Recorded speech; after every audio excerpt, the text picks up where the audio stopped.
Chapter 8, Preparing to Sing a New Tune. Each of you have been assigned a song as part of our Jan term semester, and the song that you were assigned is a jazz standard. Your piece has been assigned to you likely because it is either fairly straightforward in its construction, or for some of you, I might have given you something with a little more harmonic complexity because I think that's something you're ready for. So what are the steps in preparing the song? I think your first step is to listen.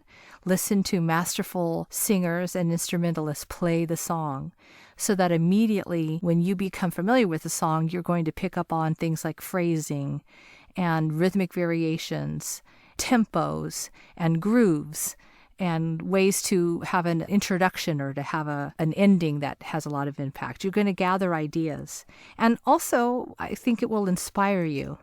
And you want to find your first choice to be a song that is sung very directly, very much sticking to the melody with the correct lyrics. So how do you know how to find such a recording?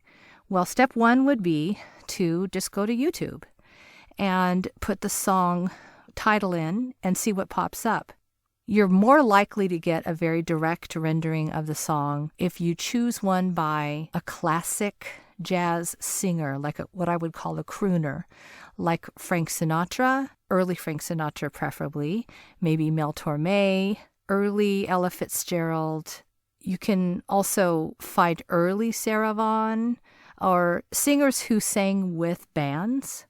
A song accompanied by a band is going to be a little more straightforward and probably more true to the melody and the text. So that would be step one. Then listen to that recording and learn the song, learn the melody, learn the words. In a way, what you're doing by engaging the song in this way is you are participating in what we would call the oral tradition of jazz.